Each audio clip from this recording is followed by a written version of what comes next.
My daughter sold our legacy for 4.2 letters until my hidden easement triggered an ultimatum that could make her lose everything she's built overnight. The morning sun cast long shadows across the wheat fields as I stood at my kitchen window, watching my daughter Sarah pull into the driveway with a smile that should have warned me. In 37 years of farming this land, I'd learned to read the signs. Storm clouds gathering on the horizon, the way cattle cluster together before a tornado, the particular gleam in my daughter's eyes when she thought she'd outsmarted her old man. But nothing could have prepared me for what she was about to tell me. Before we continue, please subscribe to the channel and let us know where you're listening in the comments. Sarah burst through the screen door like she owned the place, which, as it turned out, she thought she did. Her designer heels clicked against the worn linoleum floors that had seen 3 generations of muddy boots, spilled coffee, and family arguments that lasted well past midnight. "Dad, you're going to be so proud of me," she announced, dropping her leather purse on the kitchen table where my grandfather used to shell peas with his weathered hands. "I just closed the biggest real estate deal of my career." I set down my coffee mug slowly, the ceramic making a soft sound against the wooden surface. Something cold settled in my stomach, the same feeling I got when I spotted coyotes near the chicken coop. "That's wonderful, sweetheart. What property did you sell?" Her grin widened, revealing teeth straightened by orthodontics I'd paid for with corn and soybean money. "This one, the farm, all 847 acres. The words hit me like a kicked mule.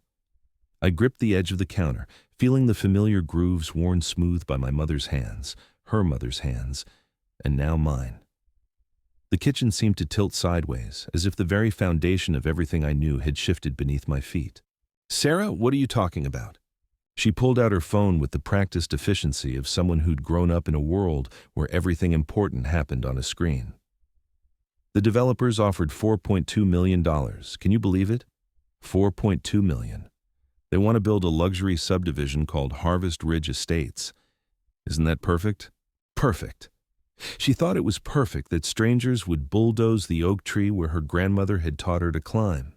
Perfect that concrete would cover the soil where 4 generations of my family had planted hope every spring and harvested dreams every fall. "Sarah, you can't sell the farm." Her laugh carried the same dismissive tone she'd used as a teenager when I'd tried to explain why she needed to help with chores instead of spending all her time at the mall. "Dad, it's already done. The papers are signed, the money's in escrow, and closing is next Friday." My legs felt unsteady. I pulled out one of the mismatched kitchen chairs, the same one Sarah and her brother had sat in for countless meals, homework sessions, and heart-to-heart conversations about everything from first crushes to college dreams. "How could you sign papers to sell my farm?" "Your farm?" Sarah's expression shifted, confusion creeping into her confident features. "Dad, the deed's been in my name for 3 years, remember? You transferred ownership when you had that health scare. You said you wanted to make sure everything was taken care of if something happened to you." The memory hit me like a physical blow. 3 years ago, when the doctors had found that shadow on my lung that turned out to be nothing more than scar tissue from years of dust and diesel fumes. I'd been terrified, not of dying, but of leaving my children unprepared. The lawyer had suggested transferring assets to avoid probate complications. Sarah, with her business degree and real estate license, had seemed like the obvious choice to handle the family's most valuable asset. That was supposed to be a safeguard, Sarah, not permission to sell everything our family built. She sat across from me, her perfectly manicured hands folded on the table like she was conducting a business meeting. "Dad, you're 68 years old. Your back hurts every morning. You complain about the cost of equipment repairs, and you haven't made a real profit in 5 years. This is the smart financial move. Smart financial move. As if the value of this place could be measured in dollars and cents. As if the worth of a life's work could be calculated on a spreadsheet. Vérité. This land has been in our family since 1892, Sarah. Your great-great-grandfather cleared these fields with nothing but a mule and determination. Your grandfather survived the Depression by growing enough food to feed half the county. Your grandmother kept this place running while the men went off to war. I know the family history, Dad." Her voice carried that patient tone people use with elderly relatives who tell the same stories at every gathering. "But that doesn't change the fact that farming isn't profitable anymore. Small operations like this can't compete with corporate agriculture. You've said so yourself 100 times. She was right, and that made it worse.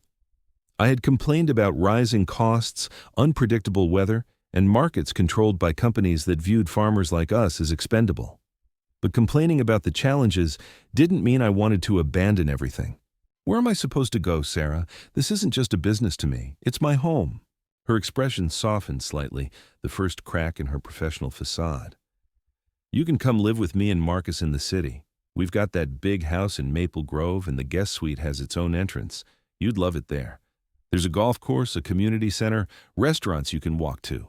Golf courses and restaurants. She was describing a retirement community, not a life.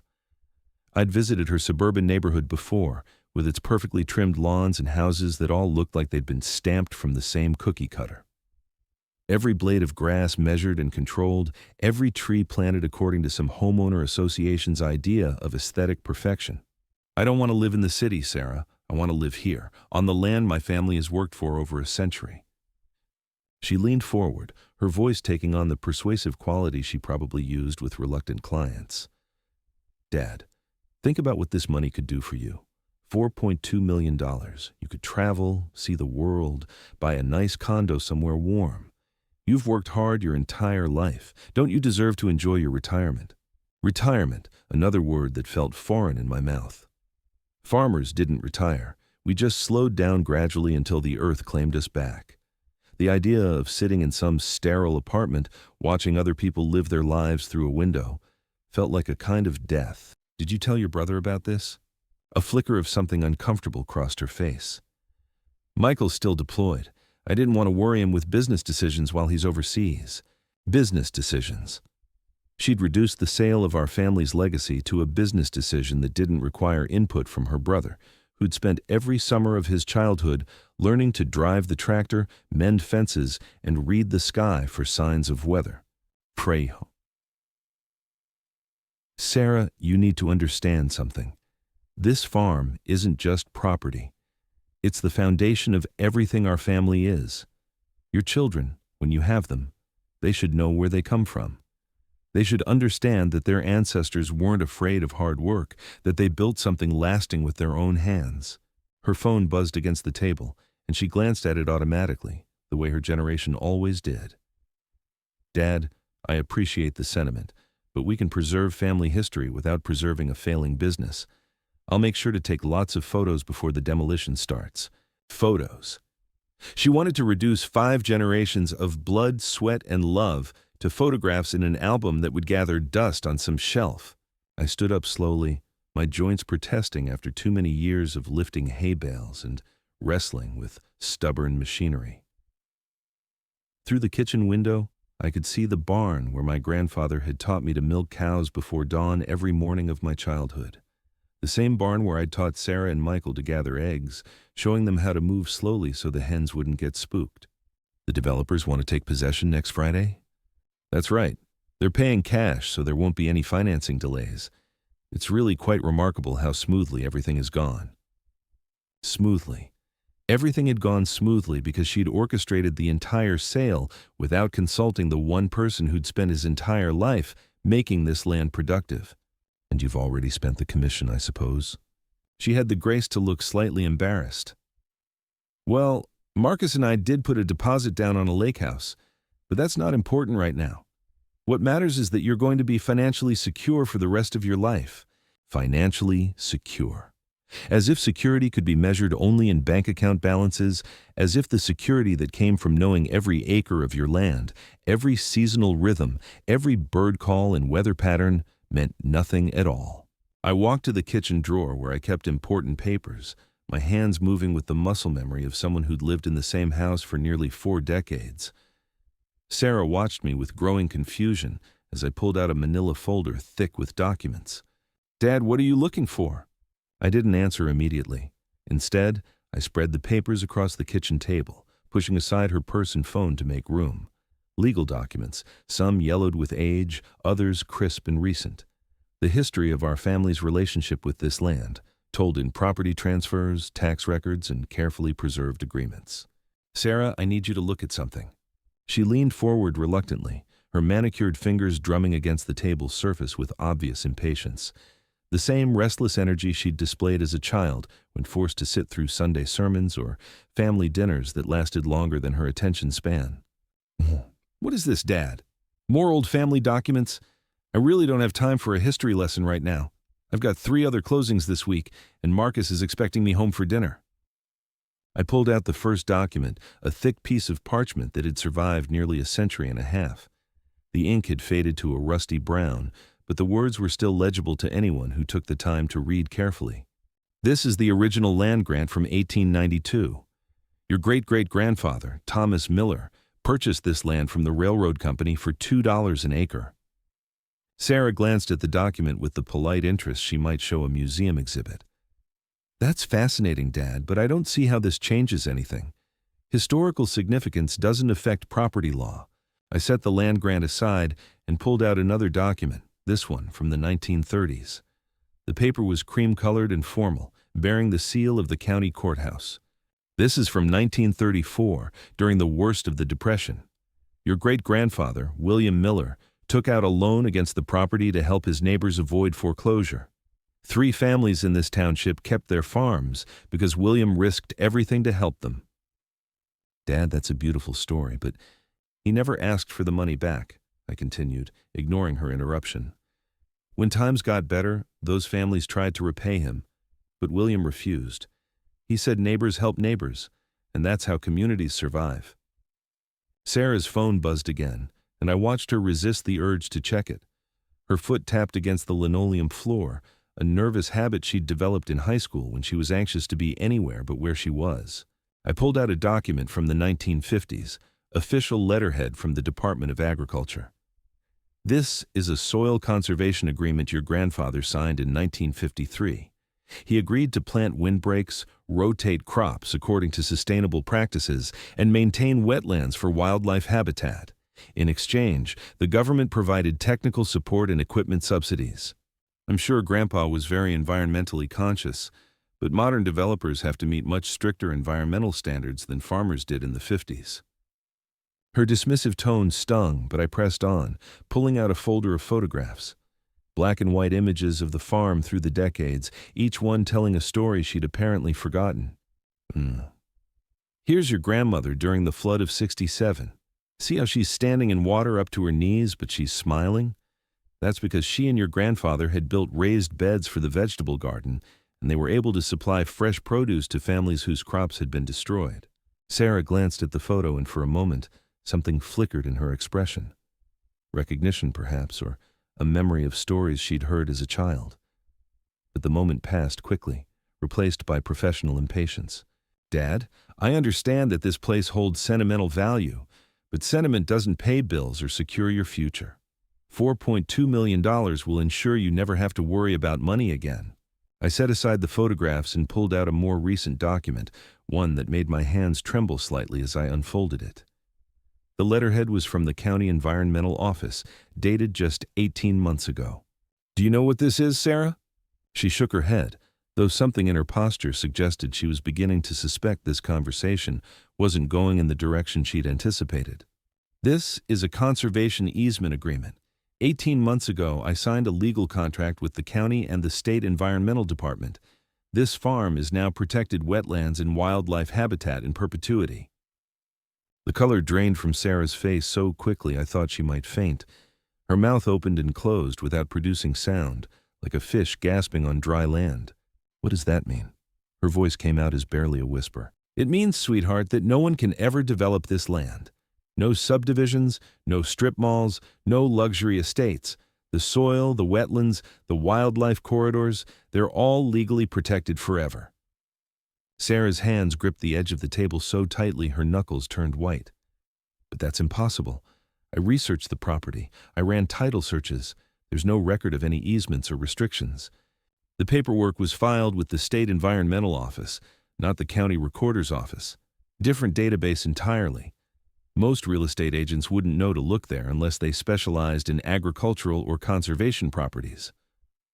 Her breathing became shallow and rapid, the way it used to when she'd gotten caught in a lie as a teenager. "Dad, this can't be legal. You can't just sign away property rights without consulting the other owners. Actually, I can. As the property owner at the time I signed the easement, I had every legal right to enter into that conservation agreement. The fact that I'd transferred the deed to you afterward doesn't invalidate the easement. The restrictions stay with the land regardless of who holds the title. Sarah stood up abruptly, her chair scraping against the floor with a harsh sound that seemed to echo through the suddenly silent kitchen. She began pacing the small space between the stove and the sink, her heels clicking out in agitated rhythm. The developers. Oh God, the developers. They're paying $4.2 million for land they can't develop. They'll sue me. They'll destroy my career. They'll back out of the deal, I finished calmly. Once their lawyers review the environmental restrictions, they'll discover the land is worthless for development purposes. The sale will collapse, and you'll have to return their earnest money deposit. She stopped pacing and stared at me with an expression I'd never seen before. Not anger exactly, but something closer to betrayal. As if I'd committed some unforgivable act by protecting the land her ancestors had preserved for over a century. How could you do this to me? I'm your daughter. I was trying to help you, trying to secure your financial future, and you sabotaged me. The accusation hung in the air between us like smoke from a grass fire, acrid and choking. I looked at this woman who'd grown from the little girl who used to ride on the tractor with me, pointing out hawks circling overhead and asking a million questions about everything she saw. Sarah, I didn't do this to hurt you. I did it to protect something that's bigger than any of us.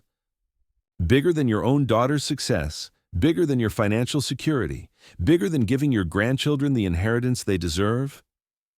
Her words cut deep because they revealed how completely she'd missed the point. The inheritance I wanted to leave wasn't money that could be spent in a generation. It was the knowledge of how to work with the land instead of against it, how to read the subtle signs that predicted weather patterns, how to build something lasting with patience and respect for natural cycles. The inheritance I want to leave is this farm, operating and productive, for your children and their children. Money disappears, Sarah. It gets spent on cars and houses and vacations that create memories but don't build character. This land teaches responsibility, persistence, and humility. Those are lessons you can't buy with $4.2 million. She laughed, but there was no humor in the sound. It was harsh and brittle, like cornstalks breaking in a late autumn wind. Responsibility? Dad, you've just cost me the biggest commission of my career. Persistence? I've been working for 6 months to put this deal together. Humility? How about the humiliation of having to call my clients and tell them the property they want to buy is undevelopable because my own father signed it away without telling me? I pulled out the final document from my folder, one I'd hoped I wouldn't need to show her.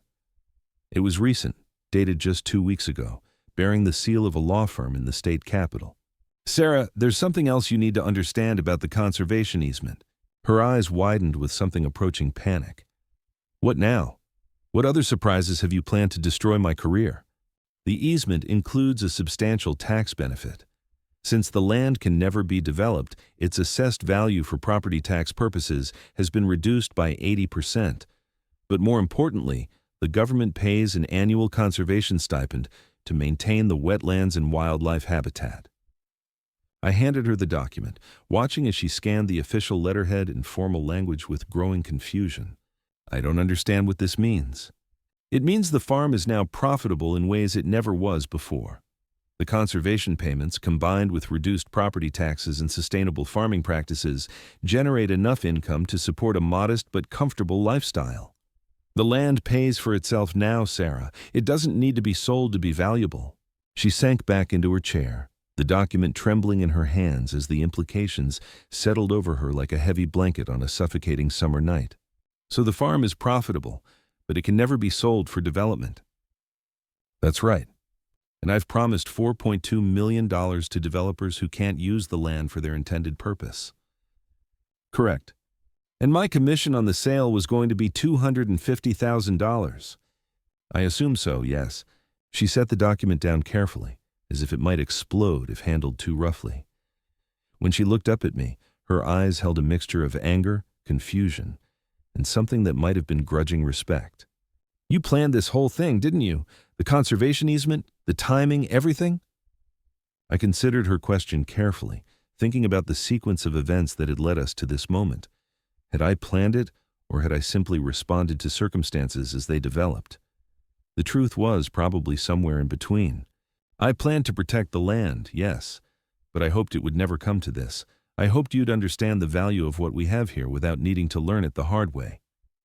Sarah stood up again, but this time her movement was slower, more thoughtful.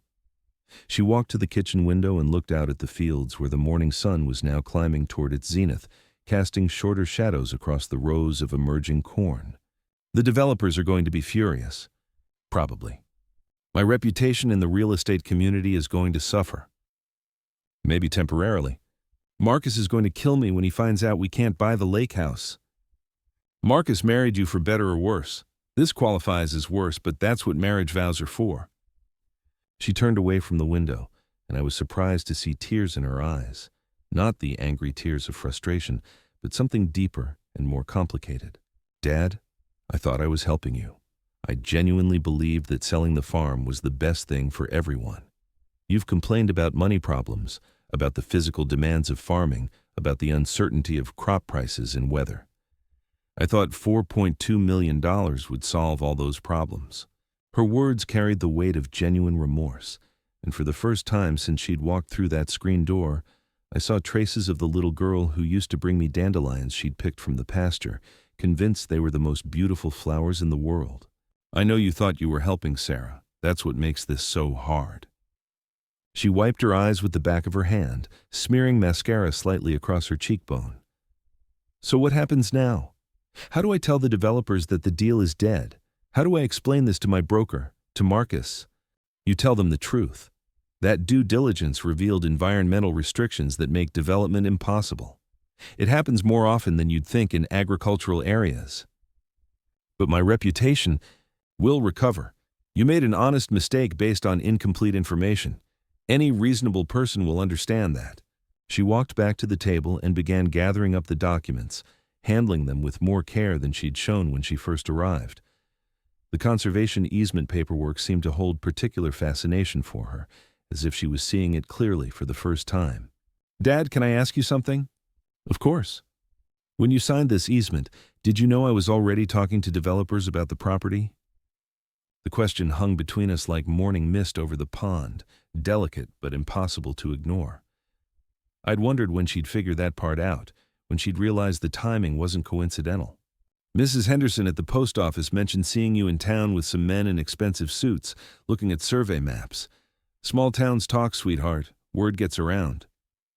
Sarah's eyes widened as understanding dawned. You knew I was planning to sell, and you signed the conservation easement to stop me. I signed the easement to protect the land. Whether you were planning to sell it or not, I realized I needed to ensure this place would remain a farm forever. She set down the papers and looked at me with an expression I couldn't quite read. That's either very clever or very manipulative, depending on your perspective. Maybe it's both. But sometimes protecting what matters requires difficult choices. The kitchen clock chimed 10 o'clock, its familiar sound marking another hour in a day that had already changed everything. Sarah pulled out her phone again, but this time she wasn't checking messages. She was scrolling through her contacts with the grim determination of someone preparing for unpleasant conversations. I need to call the developers first, then my broker, then Marcus. She paused, her finger hovering over the screen. This is going to be the worst day of my professional life. Maybe it'll be the day you learn what really matters. She looked up from her phone, eyebrows raised in question. Sarah, you've built a successful career selling properties to people who want to change them, tear them down, reshape them into something completely different. There's nothing wrong with that, but it's not the only way to create value. What do you mean?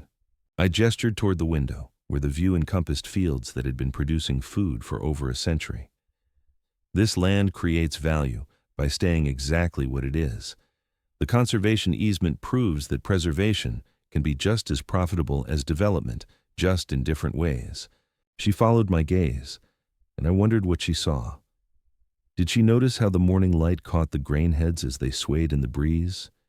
Could she hear the meadowlarks calling from the fence posts, or smell the rich earth warming under the sun?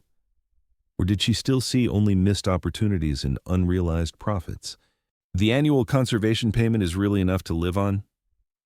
Combined with sustainable farming practices and reduced overhead, yes. It's not luxury living, but it's comfortable and secure. And this arrangement lasts forever? As long as the land remains in agricultural use with proper conservation practices. The government has a vested interest in maintaining wetlands and wildlife corridors, especially with climate change making these environments more critical. Sarah walked to the refrigerator and pulled out a bottle of water, her movements automatic and thoughtful. She twisted off the cap slowly, as if the simple action required all her concentration. Dad, I need to understand something.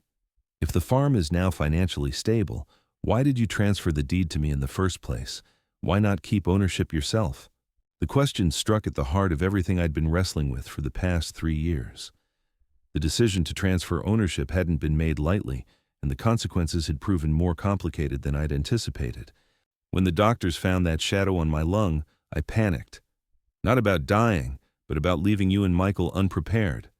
I'd seen too many family farms lost to probate disputes, tax complications, and siblings who couldn't agree on what to do with inherited property.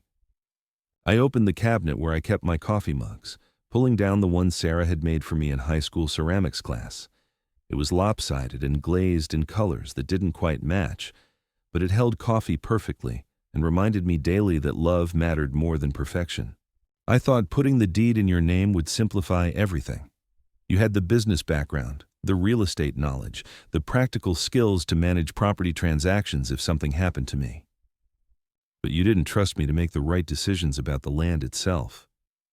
Her words weren't accusatory, just stating a fact we both recognized as true. I trusted you to make smart financial decisions, Sarah, but I wasn't sure you understood that some things can't be measured in dollars and cents.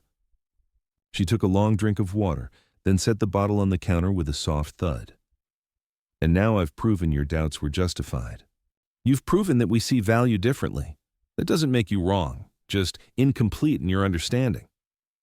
The phone in her hand buzzed with an incoming call, and I could see the developer's name on the screen. Her face went pale as reality settled over her like a cold front moving across the prairie. I have to take this. Go ahead, I'll be here when you're finished. She walked out onto the back porch to take the call, and through the screen door, I could hear fragments of her conversation. Apologetic explanations, legal terminology, promises to research solutions that we both knew didn't exist. Her voice carried the strain of someone trying to maintain professionalism while delivering devastating news. While she talked, I cleaned up the documents from the kitchen table, returning them to their proper folders and files. Each piece of paper represented a decision made by someone who understood that land ownership carried responsibilities beyond personal profit. My ancestors had viewed themselves as stewards rather than owners, caretakers of something that would outlast their individual lives. 20 minutes later, Sarah returned to the kitchen, her face flushed and her professional composure cracked around the edges. How did it go? About as well as you'd expect. They're furious, threatening lawsuits, demanding to see all environmental documentation. Their lawyer wants to review the conservation easement to look for loopholes. And will they find any? I don't think so. The paperwork looks ironclad, and the state environmental office doesn't make mistakes on agreements this significant. She sat down heavily in her chair, suddenly looking older than her 35 years. The confident real estate professional who'd walked in 2 hours ago had been replaced by someone who was learning that success and failure could be separated by information you didn't know you needed. Dad, can I ask you something else? Sure. Do you regret transferring the deed to me? If you could go back and make that decision again, would you do it differently? The question required more consideration than she probably expected. The transfer had created this crisis, but it had also forced conversations we might never have had otherwise. Sometimes the most difficult paths led to the most important destinations. I regret that we didn't have this conversation 3 years ago before the transfer. I regret that I didn't explain my thinking more clearly, help you understand what this place means beyond its market value. But do you regret giving me legal ownership? I looked at my daughter, really looked at her, seeing not just the frustrated real estate agent, but the woman who'd grown up running through these fields, learning to identify bird calls and weather patterns, understanding the rhythms of planting and harvest, even if she'd chosen a different path for her adult life. No, Sarah, I don't regret it. Because ownership without understanding is just paperwork, but understanding without responsibility is just philosophy. Now you have both. Her phone buzzed again, and this time I could see her broker's name on the screen. She declined the call, then turned off the phone entirely. I can't deal with any more calls right now. I need time to think. Take all the time you need. The land isn't going anywhere. She almost smiled at that, the first hint of humor I'd seen from her all morning. That's the whole point, isn't it? The land stays exactly where it is, doing exactly what it's always done, regardless of who holds the deed or how much money someone offers for it. Now you're beginning to understand. Sarah stood up and walked to the kitchen window again, but this time her posture was different, less restless, more contemplative. She pressed her palm against the glass as if trying to touch the landscape beyond. Dad, I need to ask you something, and I want an honest answer. All right. If I wanted to learn how to run this place, really run it, would you teach me? The question caught me completely off guard. In all my worrying about the future of the farm, I'd never considered the possibility that Sarah might want to return to agricultural life after building her career in real estate. You want to become a farmer? I don't know what I want, but I'm starting to realize that I've spent so much time learning how to sell other people's dreams that I never figured out what my own dreams looked like. She turned away from the window to face me, and I could see something in her expression that reminded me of the curious child she'd once been, always asking questions about how things worked and why they mattered. Maybe my dreams are bigger than lakefront property and luxury subdivisions. Maybe they involve understanding what my ancestors built here and figuring out how to carry it forward. The morning sun had climbed high enough to flood the kitchen with golden light, illuminating dust motes that danced in the air like tiny spirits celebrating some invisible victory. Outside, I could hear the distant sound of my neighbor's tractor, the eternal rhythm of agricultural life continuing regardless of the human dramas playing out in farmhouse kitchens. Learning to farm isn't like learning to sell real estate, Sarah. It takes years to understand soil conditions, weather patterns, crop rotations, equipment maintenance, and even then, every season teaches you something new. I know it wouldn't be easy, but maybe easy isn't what I need right now. Her words carried a weight that suggested this conversation had been building inside her for longer than just this morning's revelations. What about your real estate career? Your clients, your broker, the life you've built in the city? My real estate career just took a major hit that's going to take months to recover from, if it recovers at all. As for the life I've built, she paused, seeming to weigh her words carefully. Maybe it's time to build something different. I studied my daughter's face, searching for any sign that this sudden interest in farming was just another impulsive decision driven by professional frustration. But her expression held something I hadn't seen in years, a quiet determination that reminded me of her mother when she'd made up her mind about something important. Sarah, farming isn't a career change you can undo if it doesn't work out the way you planned. This land demands everything from you every day for the rest of your life. She nodded slowly, as if she'd already considered this reality. I know it's not like switching from one real estate firm to another, but Dad, I'm 35 years old, and I just realized I've never actually built anything that lasts. I've helped other people buy and sell properties, but I've never created something with my own hands. The longing in her voice struck something deep in my chest. How many nights had I lain awake, wondering if my children would ever understand what their ancestors had sacrificed to build this legacy? How many conversations had I imagined having with Sarah about the satisfaction of watching seeds you planted emerge from soil you'd prepared? There's something else you need to consider. Your brother, Michael. When he comes back from deployment, he might have his own ideas about the farm's future.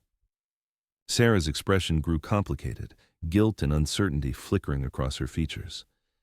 I haven't told you everything about my conversation with Michael before he deployed. My stomach tightened with familiar dread. Michael had always been the child who understood the land instinctively, who'd never questioned that farming was valuable work worthy of a lifetime's dedication. If Sarah had poisoned his relationship with the farm somehow, what did you tell him? I told him I was handling all the family business while he was overseas. I told him not to worry about the farm, that I had everything under control. She looked down at her hands, studying her manicured nails as if they held answers.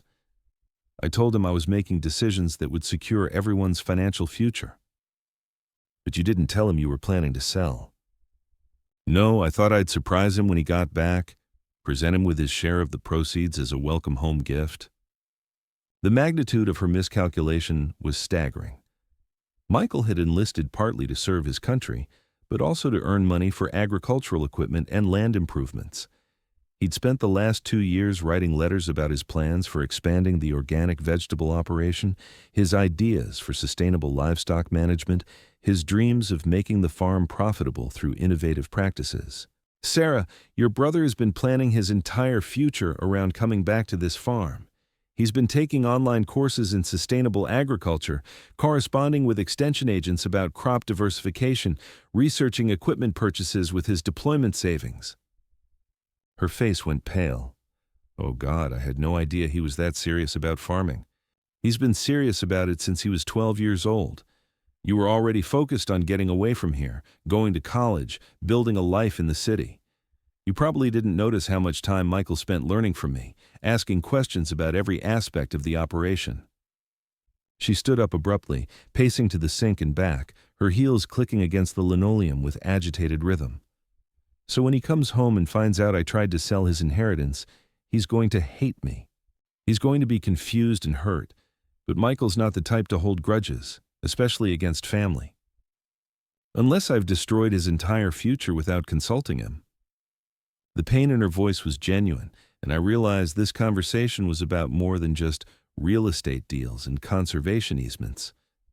Sarah was confronting the possibility that her well-intentioned actions had damaged relationships she'd taken for granted. There's still time to make things right with your brother, but it means being completely honest about what happened and why. She stopped pacing and leaned against the kitchen counter, her professional composure finally cracking completely. Dad, I think I've made mistakes about more than just the farm sale. What do you mean? Marcus and we've been living beyond our means for years. The big house, the expensive cars, the vacations, the country club membership. We've been using real estate commissions to fund a lifestyle that requires constant success to maintain. This admission didn't surprise me as much as it probably should have. I'd noticed the escalating luxury of Sarah's possessions, the way she and Marcus always seemed to have money for expensive toys, but never quite enough to pay off their debts completely. How bad is the debt situation? Bad enough that my commission from this sale was supposed to pay off our credit cards and give us a down payment for the lake house. Without that money? She trailed off, unable to finish the thought. Without that money, you'll have to make some difficult choices about your lifestyle. She nodded miserably. Marcus is going to be devastated. He's already picked out a boat for the lake house. He's been planning fishing trips, talking about entertaining clients there. Sarah, can I tell you something your grandmother once said to me? She looked up with the expression of someone desperately hoping for wisdom that might make sense of her situation. She said that every generation has to choose between building something lasting or spending something inherited. The choice you make determines what you pass on to your children. But what if you've already made the wrong choice? What if you've spent years choosing immediate gratification over long-term value? I walked to the kitchen drawer where I kept photographs, pulling out a picture of Sarah's grandmother standing beside a massive vegetable garden during the war years. Her dress was patched but clean, her smile radiant despite the obvious hardships of the era. Your grandmother made that choice during the Depression. She could have sold this place and moved to town, gotten a job in one of the shops, lived more comfortably in the short term. Instead, she chose to stay here, grow food for the community, build something that would support future generations. Sarah studied the photograph, tracing her grandmother's face with one finger. She looks happy. She was. Not because life was easy, but because she knew her work mattered beyond her own immediate needs. Dad, if I decided to learn farming, really learn it, how would that work practically? I mean, I have no idea how to operate equipment, manage crops, handle livestock, any of it. The question carried weight beyond its practical implications. Sarah was asking not just about agricultural techniques, but about the possibility of completely restructuring her life around different values. It would mean starting over as a student instead of an expert. It would mean accepting that you'll make mistakes, lose crops, struggle with problems you never anticipated. That sounds terrifying and exciting at the same time. That's exactly what farming feels like every single season. She set the photograph on the table, handling it with the same care she'd shown the legal documents earlier. Would you be willing to teach me, even after everything I've done today? The question struck at the heart of what it means to be a parent, to love someone enough to forgive their mistakes and help them build something better from the wreckage of their miscalculations. Sarah, I've been hoping for 20 years that you'd ask me that question. Her eyes filled with tears again, but this time they seemed to carry relief rather than frustration. I don't even know where to begin. You begin by understanding that farming isn't just an occupation, it's a way of thinking about time, responsibility, and your relationship with the natural world. Everything else can be learned, but that mindset has to be chosen. My phone rang, interrupting our conversation. Michael's name appeared on the caller ID, and Sarah's face went white with panic. It's your brother calling from overseas. Do you want to tell him about today, or should I? She stared at the phone as if it were a rattlesnake coiled to strike. I should tell him. It's my mess, my responsibility. I handed her the phone, and she accepted it with hands that trembled slightly. Hi, Michael. Yes, I'm at the farm with Dad. Actually, there's something important I need to tell you about. I stepped out onto the back porch to give her privacy for a conversation that would determine whether our family could heal from today's revelations or fracture under the weight of broken trust and shattered assumptions. Through the screen door, I could hear fragments of Sarah's explanation, her voice alternating between apologetic and defensive as she tried to make Michael understand decisions that she was still struggling to comprehend herself. The morning sun had reached its full strength, and the fields stretched away toward the horizon in waves of green that rippled with each gust of wind. Somewhere in those acres, 4 generations of my family had learned lessons about patience, persistence, and the kind of hope that could survive droughts, floods, and economic disasters that would have broken weaker spirits. Now it was Sarah's turn to decide what kind of lessons she wanted her life to teach, what legacy she wanted to build with the time she had remaining. The conservation easement had protected the land from development, but only she could protect it from abandonment. Inside the house, I could hear her voice growing stronger, more confident, as she explained to Michael not just what had gone wrong, but what she hoped to make right. The conversation would likely continue for an hour or more, covering ground that should have been discussed months ago, addressing assumptions that had been allowed to fester in silence. But for the first time since Sarah had walked through that screen door with her triumphant smile and devastating news, I felt something approaching optimism. The farm would continue. The land would be worked. The lessons would be learned by another generation of hands willing to accept the responsibility of stewardship. Whether that generation would include Sarah remained to be seen, but at least now she understood what the choice actually involved. At least now she knew the difference between owning something and belonging to it. The meadowlarks called from the fence posts, their songs carrying across the fields like promises of seasons yet to come. And in the kitchen behind me, my daughter continued talking to her brother, building bridges across the distance between what they'd assumed and what they'd discovered, between the past they'd inherited and the future they might choose to create together. The conversation stretched into the afternoon, voices drifting through the screen door as Sarah and Michael worked through 20 years of misunderstood intentions and unspoken assumptions. I could hear the shift in tone as shock gave way to understanding, as Michael's initial anger dissolved into something that sounded remarkably like relief. When Sarah finally emerged from the kitchen 2 hours later, her mascara was completely gone, and her perfectly styled hair hung loose around her shoulders.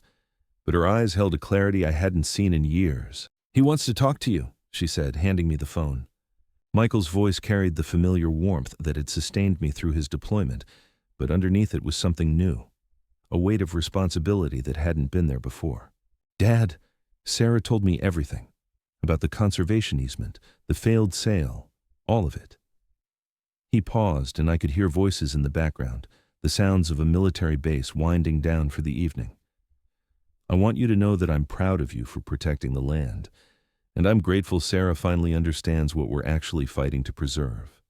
Your sister's had a difficult day, son. She made mistakes, but her heart was in the right place." "I know. And honestly, Dad, maybe this needed to happen.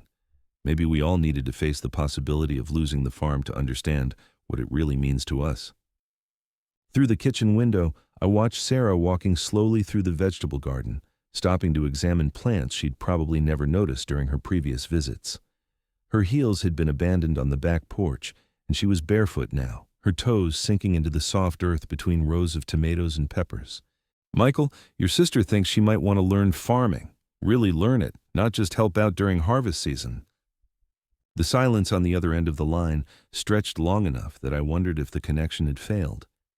When Michael spoke again, his voice carried surprise mixed with something that might have been hope. "Sarah? Our Sarah? The one who used to complain about getting dirt under her fingernails?" "The same one, although I think she's discovering that some things are worth getting dirty for." "Right," he shouts. "Dad, if she's serious about this, if she really wants to commit to agricultural life, then I think we need to have a family meeting when I get back. All three of us making decisions together about the farm's future." The idea of a genuine family partnership had been a dream I'd carried for decades, but never dared voice. The possibility that both my children might choose to build their lives around this land felt almost too good to believe. "When does your deployment end?" 6 weeks. I've already started the paperwork to transition out of active duty. My plan was always to come home and farm full-time, but now it sounds like I might have a partner instead of working alone. Outside, Sarah had found my old gardening gloves and was pulling weeds from around the pepper plants, her movements careful but determined. She'd traded her business suit for one of my work shirts and a pair of jeans she must have left here years ago, and for the first time since she'd arrived, she looked like she belonged in this landscape. "Son, I need to ask you something, and I want an honest answer. Are you prepared for the possibility that your sister might not stick with farming once she realizes how difficult it really is?" Michael's laugh carried across thousands of miles, warm and understanding. "Dad, Sarah's never backed down from a challenge in her life. Remember when she decided to learn to ride that half-wild horse of neighbor Johnson's? She got thrown off 17 times before she finally stayed on." The memory made me smile despite everything. Sarah, at 14, determined to prove she could handle anything her brother could handle, refusing to quit even when her pride was more bruised than her body. That was different. That was proving a point. This is choosing a way of life. Maybe. Or maybe it's the same thing on a bigger scale. Sarah's always needed to prove she could succeed at whatever she set her mind to. The question is whether she can find the same satisfaction in growing things that she found in selling them. Through the screen door, I watched my daughter discovering muscles she'd forgotten she had, her real estate agent manicure already showing signs of honest work. She'd found the irrigation controls and was watering the garden with the methodical attention of someone learning a new skill. "Michael, there's something else we need to discuss. The conservation easement changes the farm's financial structure permanently. We'll never be able to sell this land for development, which means we'll never have access to that kind of capital." Good. That's exactly what should happen. Dad, I've spent 2 years deployed in places where people have sold everything they inherited to foreign investors. I've seen what happens to communities when the land gets bought up by people who don't live there, don't understand it, don't care about anything except profit margins. His conviction surprised me with its intensity. Military service had apparently taught him lessons about the value of belonging to something larger than individual ambition. "So you're not concerned about limiting your financial options?"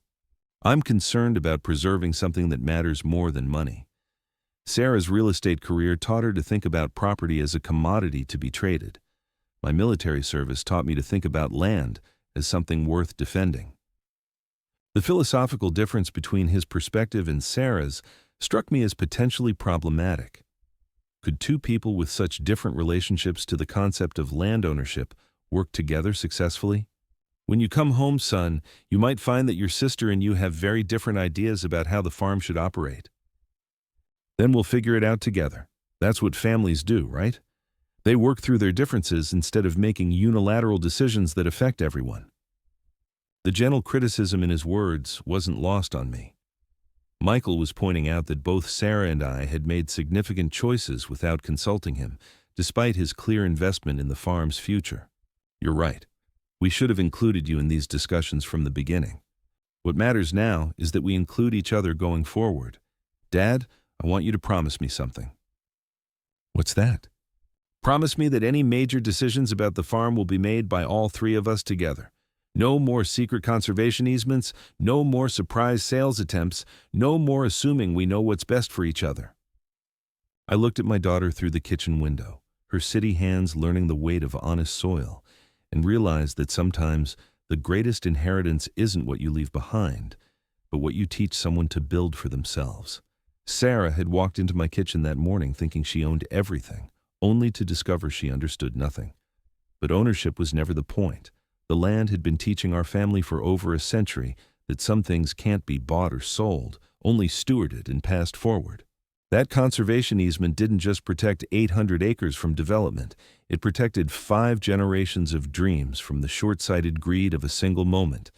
And maybe, just maybe, it gave my children the chance to learn what their great-great-grandfather knew when he cleared these fields with nothing but determination and hope.